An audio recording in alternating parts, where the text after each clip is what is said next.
Hey guys, this is Eric Weingartner with Weingartner Racing with an update kind of on these Liberty LS3 heads. But really, I'm going to give you some valve tech, different things about actual valves that you may not know, and some different things about it. One of the questions I've been asked, if you watch a lot of my videos, which several of you have, which thank you, because I've crossed 17,000 subscribers. Thank you really, guys, because hopefully this will pay off one day and I can get a dyno. But back to it. If you've watched enough, you know I usually have valves from Ferrea. It's probably the most common one. And then I'll use maybe a Brodix valve and AFR valves. But a lot of people ask, how come you don't use Manley valves? You never see you use Manley valves. Well, I'm not 100% sure these were made by Manley, but Manley has this same style valve. And I'm about to show you why I don't like them. So let's go to it. So just a recap from the video, this is my favorite LS3 head. But what this head has, and the major problem with it was not so much the head, it's there is now. I couldn't find any valves for it. So you can get the head, you couldn't find the valves. So no one was in stock. And it turned out Liberty has a special length valve that goes with these. And I shouldn't say special length, but it's much longer. So it's a 2165 valve, intake valve and a 1590 exhaust valve. That's really common. The problem is if you could find those valves anywhere, but you cannot find the right length, they're too short. Because this head is higher up as far as a port, it takes a much longer valve. It takes a 5.450. It's weird because on their stuff it said 5.5. However, they finally called me and said, hey, I got some valves in. That's the part number for the intake. We got some valves in. Sweet. I was like, send them. Just send them. They measure 5.450. But here's what happened when I didn't. So I actually ordered, I should back up just a little bit. I ordered a set of those because they called me. But before that, one of my nice viewers, thank you very much, had said, you need to check out LSX Nation and get some valves from them because they've actually got some in stock. And I was like, all right, will do. By the way, this is after I'd already ordered, if you watch the video, I'd ordered a set of valves from Brodix that were bigger. So the head's actually bigger diameter. When I was going to have them done, the right length, it was just have them cut down so I could use for this head. But then they told me this other two, I was like, oh, it'll save me some time. Well, the LSX Nation one is this one right here. I'm going to tell you about it too because it's the same side of the situation. It one was considerably more expensive than the Liberty, and I didn't think much about it. Well, the LSX Nation, that's this one, came in first. And then the reason why this one might be cheaper is, watch this. See that? I'm not sure the camera's going to capture it. Look in the center of the valve. You see that? Let me use my thumb here. See that dip there? Typically, that means that's a hollow stem valve. Whenever they're sunk in like that, at least all Ferrea stuff, that means it's hollow stem. This means this valve weighs less than the others. This is a solid one. This is actually the Liberty one, and that's LSX Nation, okay? I point that out because this valve right here is it was more than double of what these ones cost me. And this is after, so this is my third set of valves by this, but easily double the set of price for the Liberty ones. Well, when the Liberty ones came in, now let's look at the bottom of those. Normal, just like a normal valve. They're not dipped in. This one weighs about 27 grams heavier. Now you might say, oh, so you're gonna use this one for this application? No, because this guy's actually getting a solid roller. So I'm a little skeptical about using a hollow stem 8mm on that. So I'm gonna use a solid. However, when I first got the valve, I wanted to lap it in to see if I could do a back cut because this is what I cannot stand about Manley valves and the reason why I don't sell them. If you guys are looking at these, I'm not saying these are Manley, but they look just like them. And for all I know, Manley probably makes these.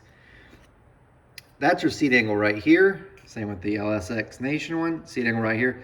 There is no back cut. And I have preached this time, and for those that don't know what a back cut is, let's go down here. That's the seat, that's the back cut. The back cut is so critical, especially for low lift flow. So you have to have that, right? Okay, let's go back to these. Manley that makes this part of the valve, this through here, a much narrow angle. And because of that, there's really hard to put a back cut on. There is no back cut, but to make matters worse, you can't hardly grind a back cut because if you look, there's no material past the 45.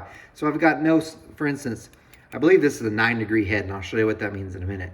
But some of them are like a 12 or 11 degree, which means they're tilted up like this. They meet the stem at this angle.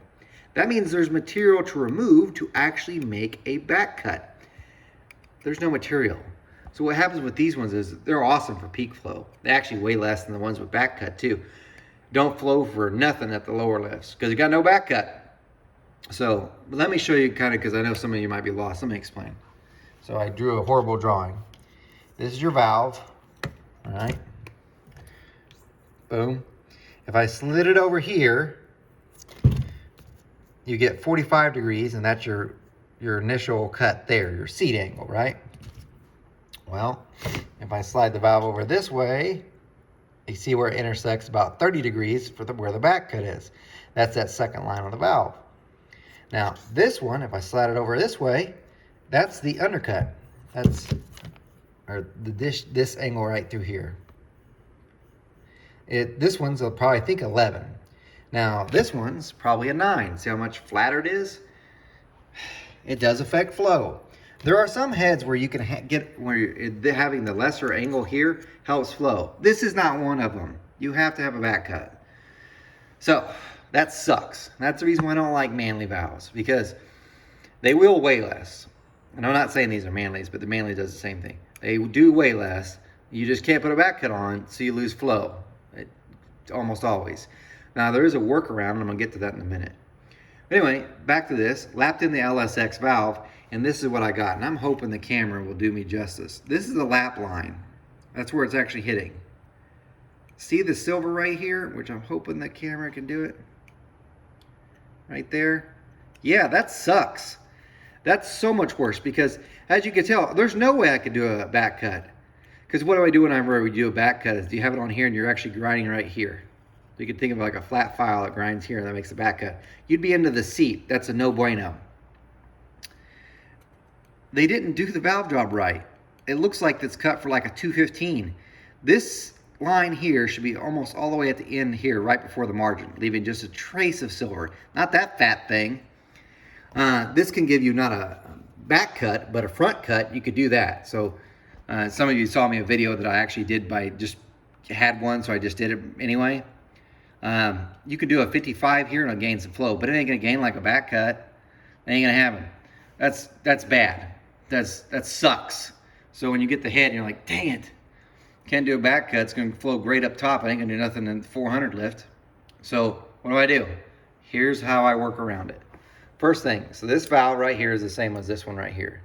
Now, if you look, I've already lapped it in, and look, there's material back here. Because now I can grind off this metal here that you see, this silver, and I can put a back cut on it. How did I do that? One, I took this valve, the stock one, and I put it on my valve refacer, which you at home may not have, probably do not have.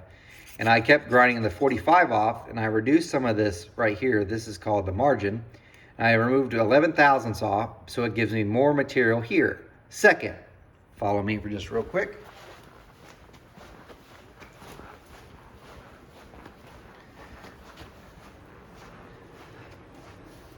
This is the head. I redid the valve job. So when I redid the valve job, I also pushed it all the way out. So it should be at the end of the valve where it's supposed to be. Also, I use a thinner, this part right here, which is the seat, it's actually thinner than the one that comes stock. So because it's thinner, it takes up less room on the valve, giving me more room for a back cut. So there's a little bit of tech about it, how to work around. You might be like, what, are you gonna leave it like that? No. I plan on just slapping those together, but I'm not, as soon as I cut the valve job, no way. So what's gonna happen is, and you could tell, part of the existing valve job is left. See that right there? That kind of looks weird. That's what was left of the stock one. Those are my angles, that's why it's got that ledge there. And you can tell it's a little bit of ledge here. I could have kept sinking it in and dropped and got all this. I didn't want to do that. One, because it reduces compression, and two, I'll just blend that out. So what am I gonna do? I'm gonna fix the throat, blend this out, and reflow it. I'm gonna go ahead and tell you it's gonna flow better. So I did the same on exhaust, because might as well, if you're doing the intake valve job, do the exhaust, get it over with. So that's gotta come out too.